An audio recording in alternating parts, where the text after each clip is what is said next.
Ketika kamu mencintai, jangan mengharapkan apapun sebagai imbalan, karena jika kamu demikian, kamu bukan mencintai, melainkan investasi. Assalamualaikum warahmatullahi wabarakatuh. Selamat siang dan salam sejahtera. Bapak Eza yang terhormat, beserta dengan teman-teman rekan berpikir kami pada kesempatan kali ini. Perkenalkan, kami dari kelompok 6 dengan saya Kanzulia Asita, lalu ada Nilo Putu dan Dimas Aulia Putra yang saat ini sedang berhalangan hadir untuk sesi perkenalan. Kami akan mempresentasikan mengenai materi top-down analysis. Untuk pemaparan lebih lengkapnya, simak penjelasan berikut ini. Terima kasih. Pada kesempatan kali ini, kami dari kelompok 6 akan mempresentasikan mengenai materi top-down analysis. Nah, jadi bisa di next slide terlebih dahulu. Ketika kita melakukan sebuah investasi, tentunya yang kita harapkan adalah imbal hasil atau keuntungan yang optimal.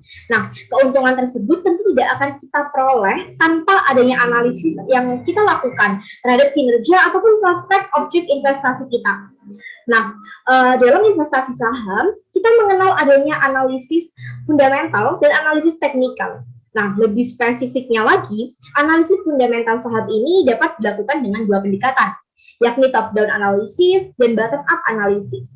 Nah, fokus pembahasan kita pada kesempatan kali ini adalah mengenai top-down analysis. Dan jauh sebelum melangkah, mari kita ketahui terlebih dahulu apa yang menjadi perbedaan antara top-down analysis dan bottom-up analysis. Ya, baik. Yang pertama, kita akan berbicara mengenai top-down analysis. Pendekatan top-down ini merupakan sebuah gambaran, yakni secara garis besar. Gambaran secara garis besar. Dengan pendekatan ini, manajer investasi itu dia akan menganalisa kondisi perekonomian, dan kemudian berdasarkan analisisnya tersebut, dia memperkirakan sektor atau industri mana saja yang akan menghasilkan imbal hasil yang akan menghasilkan imbal hasil terbaik dalam kondisi makroekonomi yang bersangkutan. Nah, setelah memilih sektor-sektor unggulan, manajer investasi ini kemudian dia akan menganalisis pula emiten-emiten yang terdapat dalam sektor unggulan tersebut dan dalam memilih mana yang terbaik. Seperti itu. Lalu hasilnya adalah saham-saham unggulan yang akan dimasukkan ke dalam portofolio, atau mungkin kita bisa mengenal kata istilah gampangnya itu adalah keranjang investasi, seperti itu. Lalu yang kedua di sini ada yang namanya bottom up analysis. Nah, berbeda dengan pendekatan top down, pemilihan saham dengan pendekatan bottom up ini dia mengesampingkan analisis ekonomi dari siklus pasar. Nah, pendekatan bottom up ini dia fokus analisisnya itu atas masing-masing saham, seperti itu. Dengan pendekatan ini, manajer investasi itu dia tidak memfokuskan perhatiannya pada sektor industri ataupun kondisi perekonomian secara keseluruhan, melainkan pada satu persatu emiten, atau bisa kita bilang fokusnya adalah menganalisis kondisi perusahaan terlebih dahulu, seperti itu. Nah, pendekatan bottom up ini bertumpu pada asumsi bahwasannya emiten ini dapat bekerja baik meskipun industri di mana emiten itu tidak sedang baik-baik saja kondisinya, seperti itu. Nah, kemampuan untuk mengambil keputusan yang tepat dengan pendekatan ini mengharuskan manajer investasi itu untuk lebih dahulu melakukan kajian mendalam terkait dengan emiten yang bersangkutan. Nah, termasuk mengenai produk dan layanan yang disediakan oleh emiten, lalu juga stabilitas finansial dari emiten tersebut, lalu juga meliputi semua aspek yang berdampak pada kinerja emiten, seperti itu. Nah, secara lebih rincinya lagi, manajer investasi ini akan menganalisis emiten dengan menelaah daya saing emiten tersebut di pasar, tingkat utangnya, dan juga kas yang dimilikinya, lalu bagaimana pola pembagian dividen yang telah dilakukan selama ini, dan juga bagaimana sih pergerakan laba serta harga sahamnya selama ini. Nah, dengan kajian mendalam ini, manajer investasi kemudian akan menilai apakah emiten tersebut memenuhi kriteria dan apakah sahamnya layak dibeli atau tidak. Seperti itu. Next slide. Nah, selanjutnya kita akan fokus membahas mengenai analisis top down, seperti itu. Nah, proses analisis penilaian saham secara top down. Sesuai dengan namanya, pemilihan saham dengan pendekatan top down ini dia itu berangkat dari analisis tren makroekonomi secara keseluruhan, yang kemudian dia mengerucut ke analisis sektor atau industri dan menganalisis ke sektor atau industri hingga pada akhirnya bermula pada analisis emiten atau saham. Nah, analisis Analisis makroekonomi biasanya itu dimulai dengan melakukan analisis terhadap kondisi kesehatan makroekonomi global, baik atas negara-negara maju maupun negara-negara berkembang, seperti itu. Nah, cara cepat untuk mengukur kesehatan perekonomian itu adalah dengan melihat pertumbuhan produk domestik brutonya selama beberapa tahun terakhir dan memperkirakan angka pertumbuhan di masa yang akan datang, seperti itu. Nah, seringkali negara-negara berkembang ini memiliki angka pertumbuhan PDB yang jauh lebih baik daripada negara-negara maju. Nah, selain itu, yang telah saya sebutkan tadi, analisis geopolitik dalam hal ini juga bisa diikutsertakan untuk melengkapi analisis makroekonomi, di mana misalnya seperti peperangan, lalu juga mungkin konflik atau ketegangan antar negara, atau bagaimana kebijakan suatu negara bisa mempengaruhi negara tetangganya, atau mungkin juga bisa berkaitan dengan kebijakan suatu negara yang berpotensi mengubah tatanan perekonomian global. Nah, lalu dalam hal ini tidak jarang pula manajer investasi itu kemudian juga melakukan pemetaan atas kondisi geopolitik dengan makroekonomi dalam satu grafik untuk beberapa wilayah atau negara untuk dilakukan adanya suatu perbandingan seperti itu dengan peta semacam melakukan pemetaan terkait dengan potensi dan resiko dari masing-masing wilayah ataupun negara, sehingga kemudian manajer investasi itu dia dapat memilih mana yang menurutnya sesuai dengan kebijakan investasi dengan tingkat risiko portofolionya. Nah, jika manajer investasi menilai suatu negara itu dinilai layak menjadi tujuan investasi, maka langkah selanjutnya yang bisa dia lakukan itu adalah melakukan analisis lebih dalam lagi atas perekonomian negara tersebut, serta kesehatan pasarnya itu seperti apa. Nah, dengan menelaah besaran-besaran makroekonomi seperti halnya tingkat suku bunga, inflasi, dan juga tingkat pengangguran misalnya, manajer investasi ini juga dapat menentukan kondisi dan kekuatan ekonomi terkini dari negara tersebut, serta dapat memperkirakan prospeknya di masa depan. Nah, contohnya, misalnya, ketika manajer investasi dia memperkirakan akan terjadi penurunan suku bunga dalam waktu yang dekat. Nah, dengan pendekatan top-down, maka sektor perbankan dan properti akan terpengaruh karena adanya kebijakan tersebut.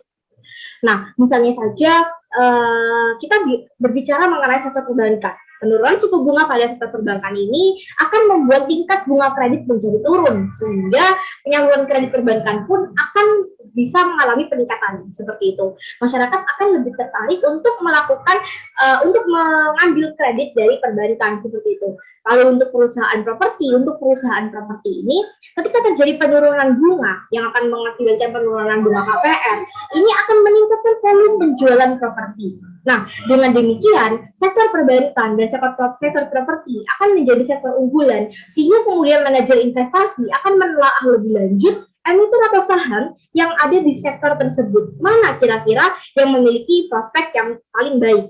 Seperti itu kira-kira contohnya. Oke, bisa di next slide.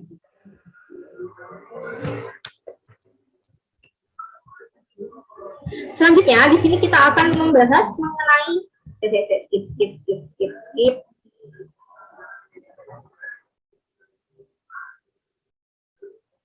Selanjutnya di sini kita akan membahas mengenai kondisi ekonomi dan pasar modal. Nah, analisis ekonomi ini merupakan salah satu dari 3 analisis yang perlu dilakukan investor dalam penentuan keputusan investasinya. Mengapa tahap ini dikatakan penting? Ada beberapa alasan yang mendasari hal tersebut. Yang pertama, analisis ekonomi ini perlu dilakukan karena kecenderungan adanya hubungan yang kuat antara apa yang terjadi pada lingkungan ekonomi makro dan juga kinerja suatu pasar modal. Nah, pasar modal ini mencerminkan apa yang terjadi pada perekonomian makro. Karena nilai investasi ditentukan oleh aliran kas yang diharapkan serta tingkat return yang disyaratkan atas investasi tersebut, dan kedua faktor tersebut sangat dipengaruhi oleh perubahan lingkungan ekonomi makro. Dengan demikian, jika kita ingin mengestimasi aliran kas, bunga, ataupun premi risiko dari suatu sekuritas, maka kita harus mempertimbangkan terlebih dahulu terkait dengan analisis ekonomi makro ini. Seperti itu. Nah, lalu selanjutnya di sini kita akan membahas mengenai fluktuasi yang terjadi di pasar modal. Nah, fluktuasi yang terjadi di pasar modal akan berkaitan dengan perubahan yang terjadi pada berbagai variabel ekonomi makro. Nah, seperti yang kita ketahui bahwa harga obligasi akan sangat tergantung dari tingkat bunga yang berlaku, dan tingkat bunga saat ini akan dipengaruhi oleh perubahan ekonomi makro ataupun kebijakan ekonomi makro yang ditentukan oleh pemerintah. Sedangkan di sisi lainnya, harga saham ini merupakan cerminan dari ekspektasi investor terhadap faktor-faktor earning, aliran kas, dan tingkat return yang disyaratkan investor.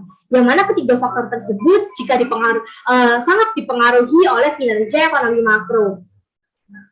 Lalu dalam hal ini juga terdapat hubungan yang kuat antara harga saham dan kinerja ekonomi makro. Dan juga ditemukan bahwasannya perubahan pada harga saham selalu terjadi sebelum terjadinya perubahan ekonomi. Nah, mengapa bisa demikian? Mengapa bukan sebaliknya? Nah, ada dua hal atau ada dua alasan yang bisa mendasari. Yang pertama, harga saham. Harga saham yang terbentuk itu merupakan cerminan ekspektasi investor terhadap earning, dividen, maupun tingkat bunga yang akan terjadi.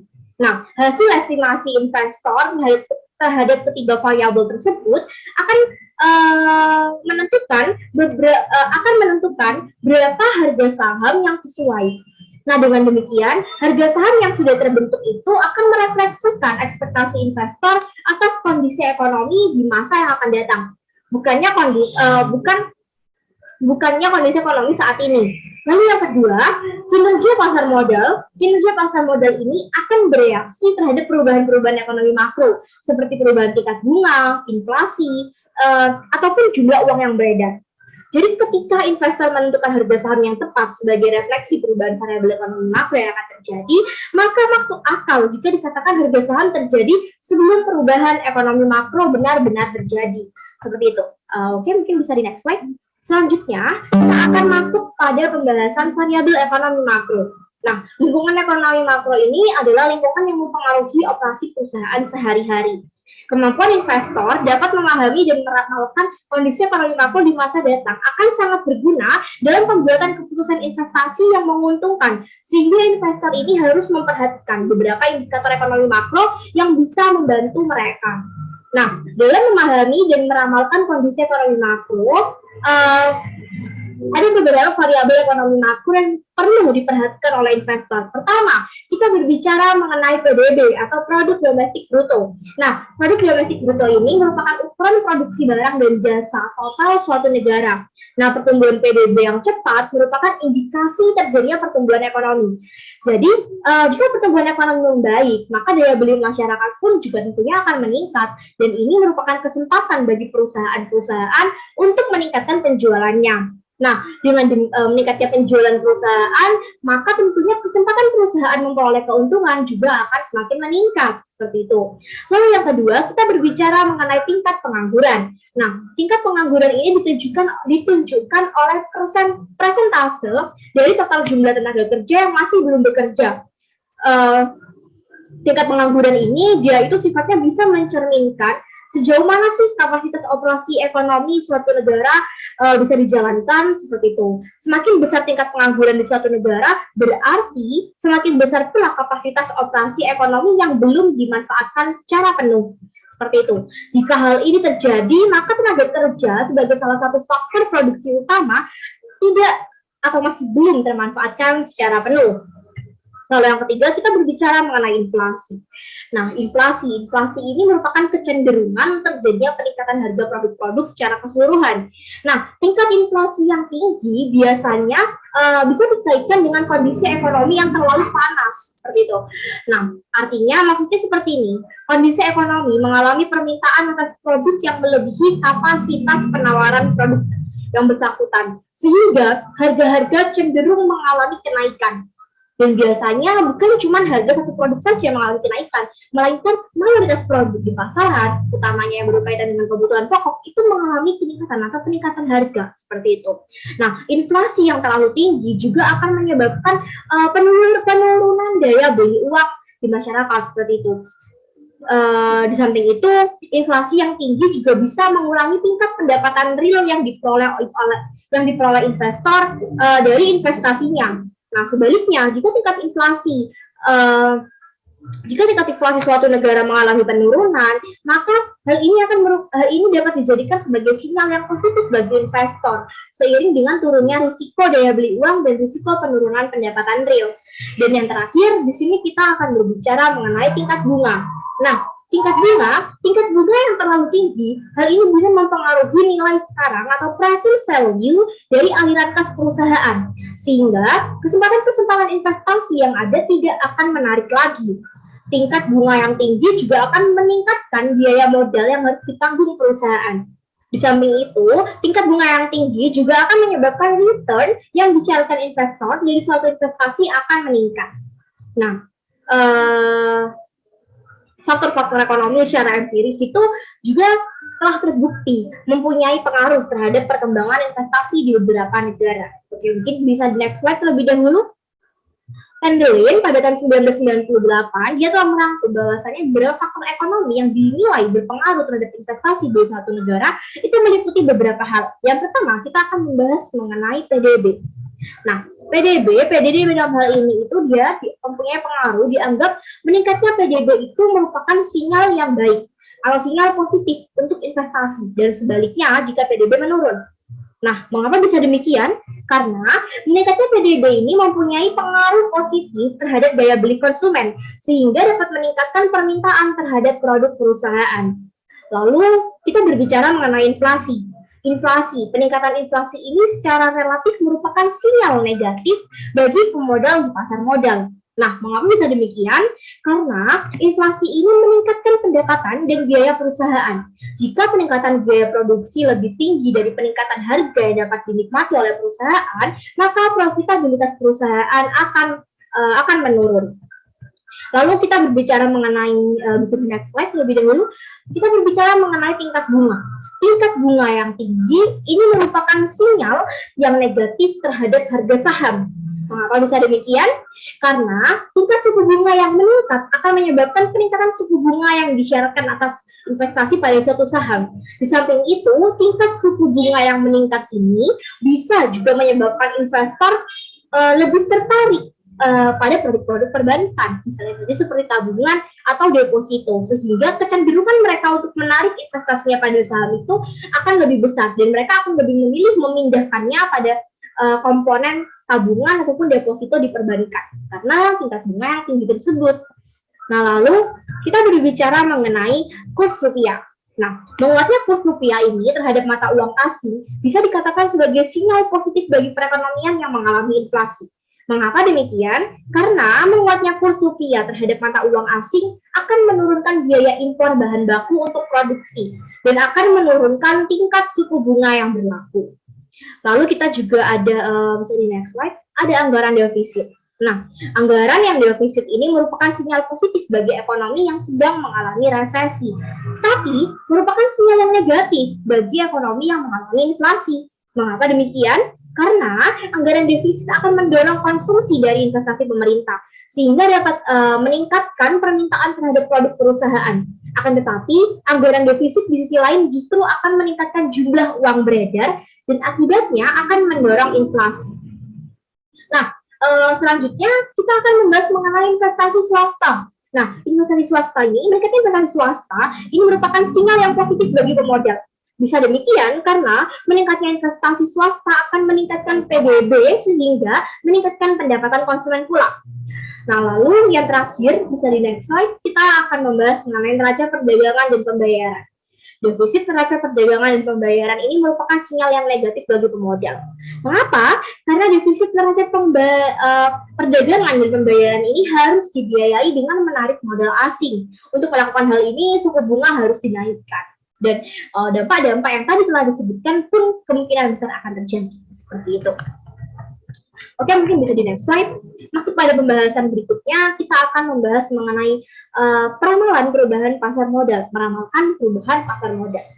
Jadi, investor yang berkepentingan untuk melakukan peramalan terhadap perubahan yang akan terjadi di pasar modal, investor itu mempunyai kepentingan atas itu.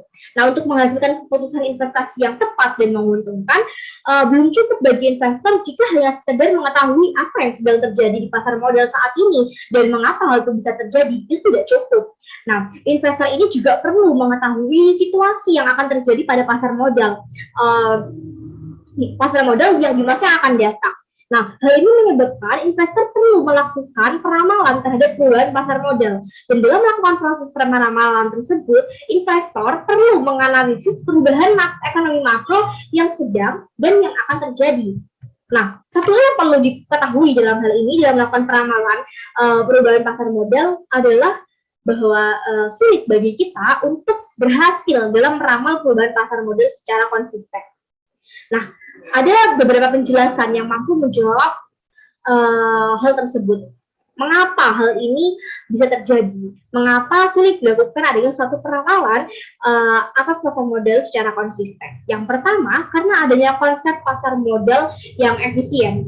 Hal ini berarti bahwa tidak mungkin bagi kita untuk meramalkan perubahan pasar modal dan mengambil keuntungan dari perubahan tersebut. Artinya, jika pasar efisien, berarti mustahil bagi investor untuk meramal perubahan pasar dan mencari keuntungan abnormal dari perubahan tersebut. Lalu yang kedua, peramalan perubahan pasar modal yang akan terjadi di masa datang biasanya didasari atas data-data perubahan masa lalu yang tersedia. Jadi secara implisit, tindakan ini mengandung kelemahan karena kita meramalkan masa depan dengan data masa lalu, sehingga kemungkinan hasilnya itu tidak akan selalu tepat dengan perubahan yang, karena kita tahu bahwasannya ada perubahan-perubahan yang kemungkinan bisa terjadi. Nah, dua hal tersebut bisa dijadikan dasar peramalan perubahan pasar modal. Lalu ada dua hal lain yang bisa dijadikan dasar peramalan perubahan pasar modal. Nah, apa yang dimaksud dua hal itu bisa terjawab pada slide selanjutnya. Bisa di next slide terlebih dahulu. Jadi, dua hal yang bisa dijadikan dasar untuk melakukan peramalan terhadap perubahan pasar modal itu adalah penggunaan data-data perubahan siklus ekonomi dan penggunaan data-data perubahan beberapa variabel ekonomi makro. Jadi yang pertama, kita bahas mengenai perubahan siklus ekonomi. Nah, perubahan harga saham ini akan merefleksikan perubahan siklus ekonomi yang akan terjadi. Meskipun demikian, tetap akan sulit bagi investor untuk menentukan kapan dia harus bereaksi terhadap kemungkinan perubahan pasar yang akan terjadi. Lalu, apa yang bisa dilakukan? Nah, salah satu pendekatan yang mungkin dilakukan adalah menyadari sepenuhnya bahwa meramalkan perubahan pasar dengan tepat adalah pekerjaan yang mustahil, dan investor harus mencoba belajar dari pola perubahan-perubahan yang pernah terjadi sebagai salah satu dasar penentuan keputusan membeli atau menjual saham dengan harapan tentang perubahan siklus ekonomi yang akan terjadi. Nah, apa yang dapat dilakukan oleh investor dalam memanfaatkan perubahan siklus ekonomi untuk meramalkan perubahan pasar modal? Nah, seperti yang telah dijelaskan pada bagian-bagian sebelumnya, bahwasannya ada hubungan antara perubahan harga saham yang mendahului perubahan siklus ekonomi. Ketika ekonomi memasuki siklus yang cenderung menurun menuju titik terendah, maka harga saham biasanya akan turun. Semakin kuat resesi, semakin drastis penurunan harga saham itu. Nah, pada situasi demikian, investor harus melakukan peramalan tentang kapan saatnya siklus ekonomi ini menemui titik baliknya dan mulai memasuki siklus yang membaik. Jika siklus ekonomi diramalkan membaik, maka harga saham menjelang titik balik siklus ekonomi akan membaik mendahului membaiknya siklus ekonomi. Seperti itu. Lalu yang kedua, mohon maaf, masih saya lanjutkan mengenai siklus ekonomi. Sebaliknya, apa yang terjadi jika siklus ekonomi membaik terus sampai mendekati titik puncak? Nah, maka pada situasi seperti ini, kecenderungannya adalah bahwa harga saham cenderung stabil, sehingga return saham yang abnormal sulit dicapai investor. Jadi, apa model dengan menggunakan estimasi perubahan siklus ekonomi? Nah, dalam hal ini, investor itu harus meramalkan kapan siklus ekonomi akan mencapai titik baliknya, baik titik puncak maupun titik terendahnya. Nah, sebagai investor bisa membuat keputusan tentang harga saham yang tepat, serta tindakan apa yang sebaiknya dilakukan investor terhadap saham tersebut. Nah, lalu yang kedua, di sini kita membahas mengenai perubahan variabel ekonomi makro. Nah, pengamatan terhadap perubahan variabel atau indikator ekonomi makro seperti yang telah saya jelaskan tadi, yang meliputi PDB, inflasi, tingkat bunga, dan lain-lain, ini dipercaya bisa membantu investor dalam meramalkan apa yang akan terjadi pada perubahan pasar modal. Nah, misalnya saja, variabel tingkat bunga bisa dipakai dalam meramalkan harga saham atau obligasi yang akan terjadi. Jika investor mengamalkan tingkat suku bunga akan meningkat, maka tentunya investor akan memperkirakan bahwa harga obligasi maupun harga saham akan cenderung menurun. Nah, kemampuan untuk meramalkan perubahan variabel-variabel ekonomi makro tentunya akan sangat membantu investor dalam mengambil atau membuat keputusan investasi yang tepat dan menguntungkan. Untuk selanjutnya akan dijelaskan oleh rekan saya. Terima kasih. Yang selanjutnya adalah analisis industri. Analisis industri ini merupakan salah satu bagian dalam analisis fundamental. Biasanya dilakukan setelah kita melakukan analisis ekonomi. Investor itu mencoba untuk membandingkan kinerja dari berbagai bentuk untuk bisa mengetahui jenis industri apa saja yang diberikan prospek paling menjanjikan ataupun sebaliknya. Lalu, salah satu sistem klasifikasi industri yang telah dikenal dan digunakan secara luas adalah sistem standar industrial classification atau SIC. SIC ini memiliki 11 divisi, dan masing-masing divisi ini diberikan tanda A sampai K. Kelompok industri utama pada masing-masing divisi dalam SIC akan dibagi lagi dalam 3, 4, sampai 5 digit kode SIC. Semakin banyak kode digit SIC, maka semakin spesifik pengelompokan industri tersebut. Lalu, ada sistem klasifikasi lainnya, yaitu ada indeks industri yang dikeluarkan oleh Standard Corporation yang mengelompokkan industri dalam 113 kelompok. Salah satu standar yang banyak dipakai untuk pengelompokan industri bagi perusahaan-perusahaan yang terdaftar di Bursa Efek Indonesia. Salah satu standar yang banyak dipakai untuk pengelompokan industri bagi perusahaan-perusahaan yang terdaftar di Bursa Efek Indonesia ini, masing-masing divisi tersebut dibagi-bagi lagi menjadi kelompok industri utama dan diberi kode 2 digit. Lalu ada pentingnya analisis industri. Analisis ini kan merupakan tahap penting yang perlu dilakukan oleh investor, karena analisis tersebut dipercaya dapat membantu investor untuk mengidentifikasi peluang-peluang investasi dalam industri yang mempunyai karakteristik resiko dan return yang menguntungkan bagi investor. Penelitian terkait industri ini telah didokumentasikan oleh Reilly dan Brown tahun 1997 yang menghasilkan kesimpulan-kesimpulan sebagai berikut. Yang pertama ada studi mengenai kinerja tahun industri menunjukkan bahwa industri yang berbeda mempunyai tingkat return yang berbeda pula. Hasil penelitian tersebut menunjukkan analisis industri itu penting dan perlu dilakukan untuk mengetahui perbedaan kinerja antara industri, sehingga akan membantu investor dan para analis untuk mengidentifikasi peluang-peluang yang menguntungkan dan yang tidak menguntungkan. Lalu yang kedua ada tingkat return masing-masing industri berbeda di setiap tahunnya. Dengan demikian, return industri di masa yang akan datang tidak bisa diestimasi hanya dengan menggunakan data return industri di masa lalu. Analisis dan investor di samping menggunakan data return industri di masa lalu juga perlu menambahkan dengan beberapa data lainnya yang relevan untuk mengestimasi return di masa yang akan datang. Lalu yang ketiga ada tingkat return bersama perusahaan. Hal ini menunjukkan bahwa analisis industri juga perlu diikuti dengan analisis perusahaan. Lalu yang keempat, tingkat resiko berbagai industri juga beragam, sehingga analis dan investor perlu mempelajari dan mengestimasi faktor-faktor resiko yang relevan untuk suatu industri tertentu, seperti halnya estimasi return. Lalu yang kelima ada tingkat resiko suatu industri relatif stabil panjang waktu, sehingga analisis resiko berdasarkan data historis dapat digunakan untuk mengestimasi resiko industri di masa yang akan datang.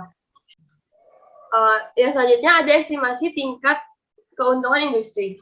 Dalam melakukan analisis industri, investor juga perlu menilai suatu industri dan menentukan return harapan dari suatu industri yang akan dianalisis. Investor akan dapat menentukan peluang investasi pada industri-industri yang mempunyai prospek terbaik. Menilai suatu industri memiliki 2 langkah. Yang pertama adalah mengestimasi earning per share yang diharapkan pada suatu industri.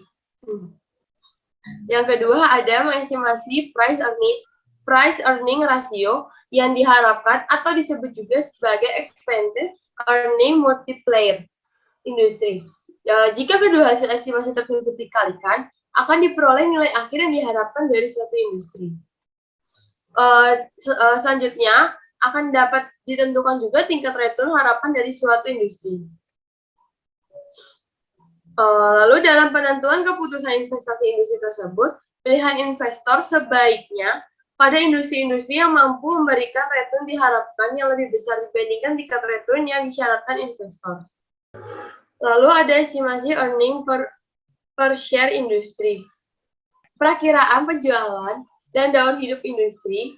Tahap perkembangan industri dapat digunakan untuk mengestimasi besaran penjualan dari suatu industri. Tahap perkembangan industri umumnya dibagi menjadi 5, yaitu tahap permulaan, pertumbuhan yang cepat, tahap pendewasaan, stabil, dan penurunan. Tahap perkembangan industri ini dapat dilihat pada gambar yang ada di slide. Lalu ada tahap daur hidup industri dalam estimasi penjualan. Yang pertama itu ada tahap permulaan. Tahap permulaan ini merupakan masa-masa awal perkembangan sebuah industri. Tahap ini pertumbuhan penjualan sangat kecil dan profit yang dihasilkan kemungkinan akan menunjukkan angka negatif karena perusahaan harus mengeluarkan dana yang cukup besar untuk menutupi biaya promosi dan pengembangan produk di awal-awal pertumbuhan industri. Lalu yang kedua ada tahap pertumbuhan. Tahap pertumbuhan ini, penjualan pertumbuhan sangat cepat, permintaan semakin meningkat, sedangkan persaingan belum begitu ketat, sehingga profit pada tahap pertumbuhan akan tumbuh dengan tinggi. Pertumbuhan industri pada tahap ini cenderung lebih besar dari pertumbuhan ekonomi secara keseluruhan. Lalu yang ketiga ada tahap pendewasaan. Pada tahap ini pertumbuhan penjualan dapat menurun, karena banyaknya pesaing yang mulai masuk dan permintaan yang mulai relatif stabil. Oleh karena itu, profit pada tahap ini akan mengalami pertumbuhan yang menurun dan menuju tingkat keuntungan yang normal. Pertumbuhan industri pada tahap ini sedikit lebih besar dari pertumbuhan ekonomi secara keseluruhan. Lalu yang keempat adalah tahap stabil. Tahap stabil ini mungkin merupakan tahap yang paling panjang daur hidupnya. Pertumbuhan industri akan cenderung sama dengan pertumbuhan ekonomi secara keseluruhan atau segmen ekonomi di mana industri tersebut berada. Pada tahap ini, investor dapat mengestimasi pertumbuhan penjualan secara mudah, karena penjualan berkorelasi tinggi dengan kondisi ekonomi. Meskipun penjualan terkait erat dengan kondisi ekonomi, tetapi besarnya pertumbuhan penjualan masing-masing perusahaan secara individual dalam suatu industri akan berbeda-beda satu dengan yang lainnya, tergantung dari kemampuan manajerial dari masing-masing perusahaan. Lalu yang kelima ada tahap penurunan. Pada tahap penurunan, tingkat penjualan dan profit industri semakin menurun. Oleh karena itu, pada tahap ini ada perusahaan yang mulai keluar dari industri dan investor pun mulai berpikir untuk mencari alternatif industri lain yang lebih menguntungkan pertumbuhan industri pada tahap yang lebih menguntungkan. Pertumbuhan industri pada tahap ini akan jauh di bawah pertumbuhan ekonomi secara keseluruhan. Lalu yang selanjutnya ada persaingan dan return industri yang diharapkan. Faktor penting yang mempengaruhi besar profit yang biasa diperoleh dalam satu industri adalah intensitas pesaing dalam industri. Kata Michael Porter pada tahun 1985 telah banyak menulis tentang strategi kompetitif, yaitu strategi yang berguna untuk mencapai posisi kompetitif dalam industri. Ada 5 kekuatan pesaing yang akan menentukan profitability terhadap komponen return on investment dalam suatu industri. Analisis yang dilakukan oleh Porter ini menunjukkan bahwa profitabilitas industri adalah fungsi dari struktur industri itu sendiri. Investor harus menganalisis struktur industri untuk menilai kekuatan dari 5 faktor pesaing, sehingga investor dapat menentukan profitabilitas dari suatu industri. Struktur industri ini cenderung berubah, sehingga investor perlu terus memperbarui analisis lingkungan industri dengan yang terjadi. Pada gambar di slide ini menunjukkan 5 faktor yang menurut Porter tadi. Yang pertama itu ada ancaman, yang kedua itu ada daya tawar. Ancaman ini bisa masuknya di pemain baru potensial, Lalu ada daya tawar itu adalah pembeli. Lalu ada persaingan, itu ada di antara pemain yang ada. Lalu yang keempat ada ancaman adanya barang atau jasa substitusi. Lalu yang kelima ada daya tawar dari pemasok.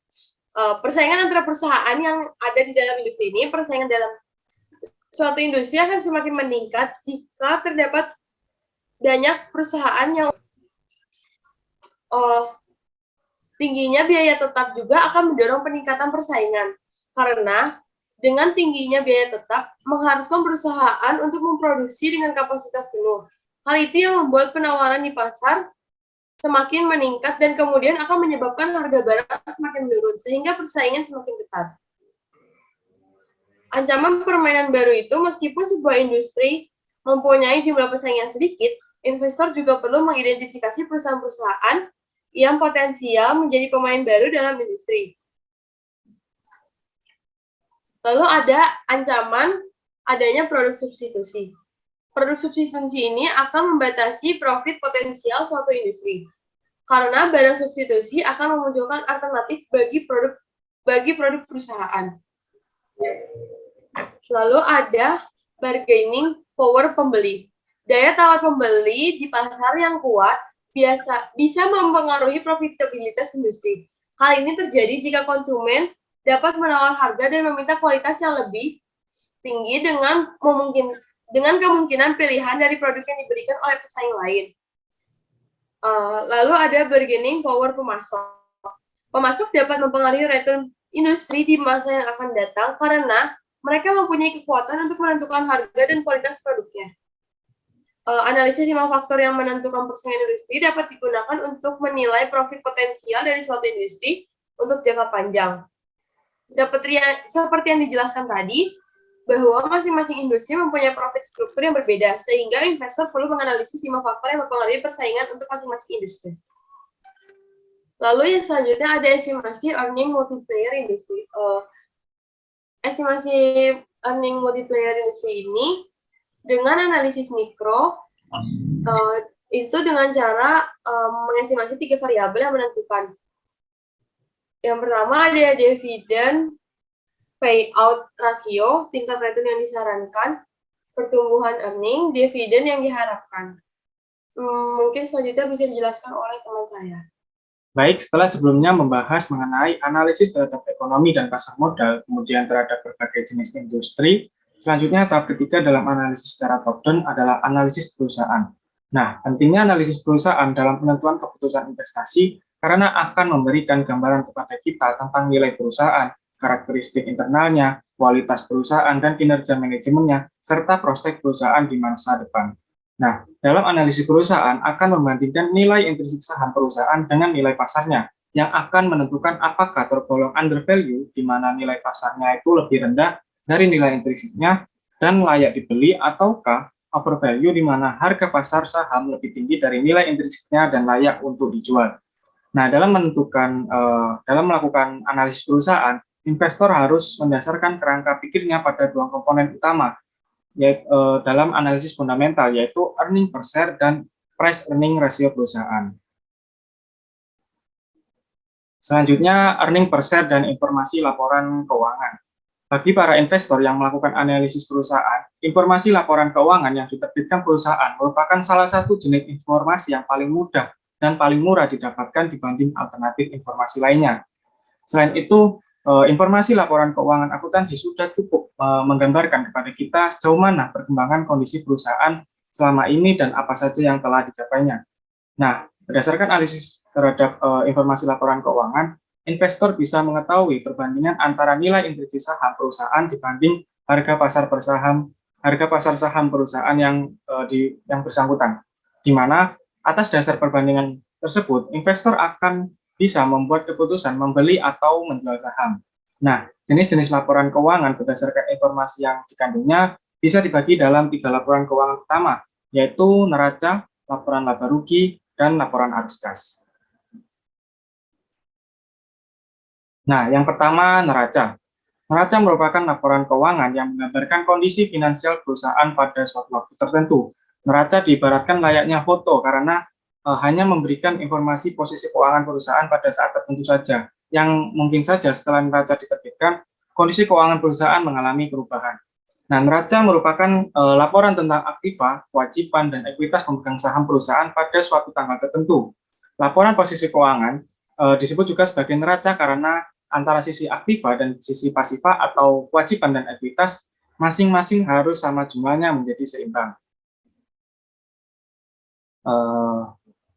Kemudian yang kedua, laporan laba rugi, yaitu ringkasan profitabilitas perusahaan selama periode waktu tertentu. Dalam analisis laporan laba rugi, perlu dilakukan pembedaan unsur biaya yang tercantum dalam laporan laba rugi menjadi yang pertama biaya produksi, di mana biaya ini tuh berkaitan dengan biaya-biaya langsung yang terkait dengan aktivitas produksi barang-barang dan jasa yang akan dijual perusahaan.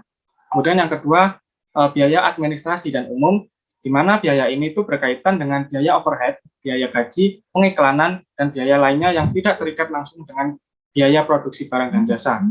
Kemudian yang ketiga, biaya bunga, di mana biaya yang terkait dengan biaya yang harus dikeluarkan perusahaan sebagai konsekuensi penggunaan utang. Kemudian yang terakhir, biaya pajak penghasilan, itu berkaitan dengan kewajiban perusahaan untuk membayar sejumlah pajak kepada pemerintah. Selanjutnya, yang ketiga itu laporan arus kas. Nah, laporan arus kas ini disebut juga sebagai laporan perubahan posisi finansial atau laporan aliran dana perusahaan. Laporan arus kas merupakan laporan yang memuat aliran kas yang berasal dari 3 sumber. Yang pertama, aktivitas operasi perusahaan, aktivitas investasi, dan yang ketiga, aktivitas pendanaan yang dilakukan perusahaan. Nah, selanjutnya kelemahan pelaporan earning per share dalam laporan keuangan. Seperti yang sudah dibahas sebelumnya, penggunaan laporan keuangan dalam analisis perusahaan dapat memberikan informasi bagi investor untuk menentukan keputusan. Nah, selain berbagai manfaat sebelumnya, penggunaan laporan keuangan dalam analisis perusahaan juga memiliki kelemahan, khususnya yang berkaitan dengan earning perusahaan.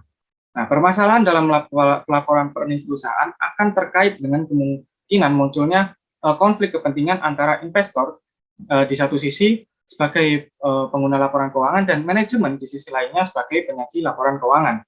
Kelemahan berikutnya berkaitan dengan kemampuan laporan keuangan untuk menggambarkan kondisi perusahaan paling terkini, di mana laporan keuangan disusun hanya pada akhir periode atau seperti yang sudah dijelaskan sebelumnya, dikenal sebagai istilah snapshot. Nah, selanjutnya analisis rasio profitabilitas perusahaan.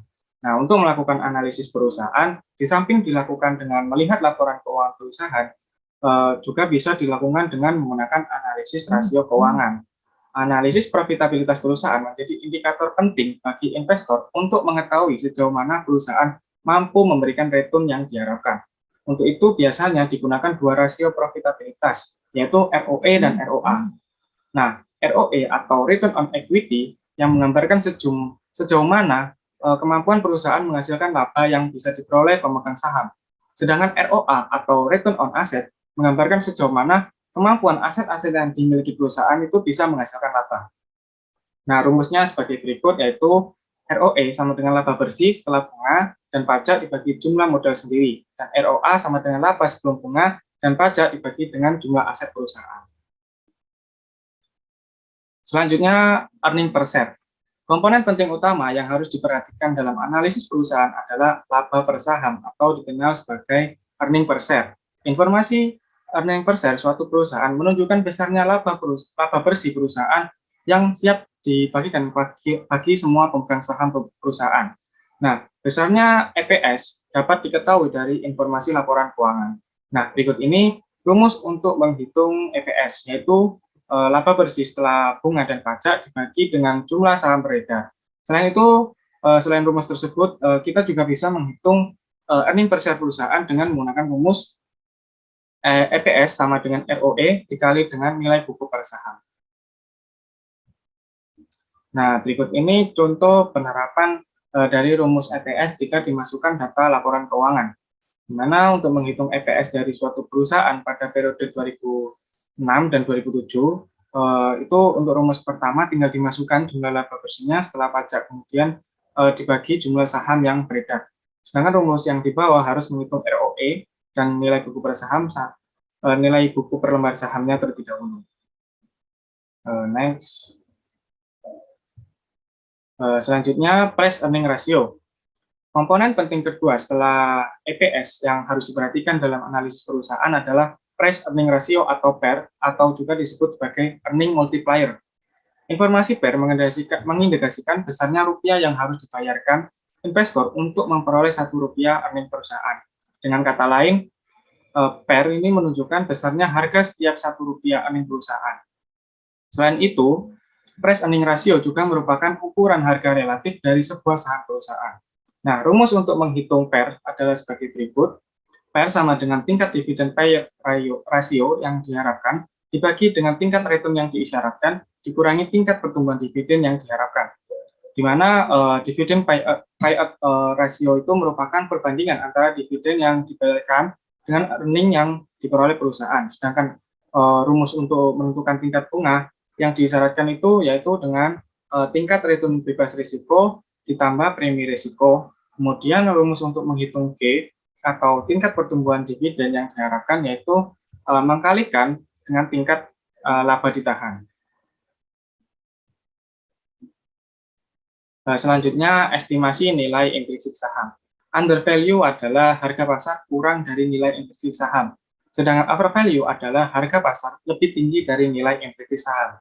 Nah, cara untuk mengestimasi nilai intrinsik saham perusahaan yaitu dengan nilai intrinsik saham sama dengan estimasi earning per share dikali dengan price earning ratio. Selanjutnya, analisis perusahaan menggunakan ringkasan laporan keuangan. Nah, menurut PSAK nomor 1 tahun 2002, laporan keuangan yang lengkap terdiri dari 5 komponen, yaitu neraca, laporan laba rugi, laporan perusahaan ekuitas, laporan arus kas, dan catatan atas laporan keuangan. Nah, analisis sekuritas disyaratkan untuk memahami format dan isi kelima komponen laporan keuangan perusahaan. Investor yang ingin membeli dan menjual saham dapat terbantu jika memahami dan menganalisis laporan keuangan untuk menilai kinerja perusahaan di masa lalu, menentukan proses dan menentukan prospek perusahaan di masa mendatang.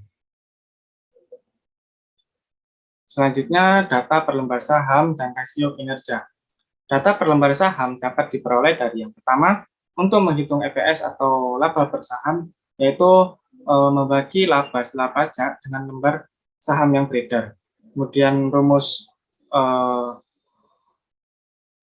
book value per share atau nilai buku per saham, yaitu membagi ekuitas pemegang saham dengan lembar saham yang beredar. Kemudian rumus dividen per share atau dividen per lembar saham sama dengan dividen dibagi dengan lembar saham yang beredar. Nah, berikut contoh menghitungnya. Diketahui pada tahun 2003, PT Kimia Farma Persero Tbk mempunyai ekuitas sebesar 754,46 miliar dan jumlah saham tercatat adalah 5,55 miliar. Perusahaan melaporkan laba setelah pajak adalah 42,93 miliar dan membagikan dividen total sebanyak 16,66 miliar. Berapakah EPS, BVPS, dan BPS? Nah, data per lembar sahamnya dapat dihitung seperti di bawah ini, sehingga menghasilkan laba per saham Rp7,73, nilai buku per sahamnya itu Rp135,94 dan dividen per share atau dividen per lembar sahamnya itu Rp3. Nah, selanjutnya berikut ini untuk menghitung rasio profitabilitas ada 3, yaitu net profit margin, ROI atau ROA, dan ROE. Untuk net profit margin itu rumusnya laba setelah pajak dibagi dengan pendapatan. Untuk ROI atau ROA, laba setelah pajak dibagi total aktiva, dan ROE, laba setelah pajak dibagi ekuitas pemegang saham. Nah, contohnya seperti di samping ini.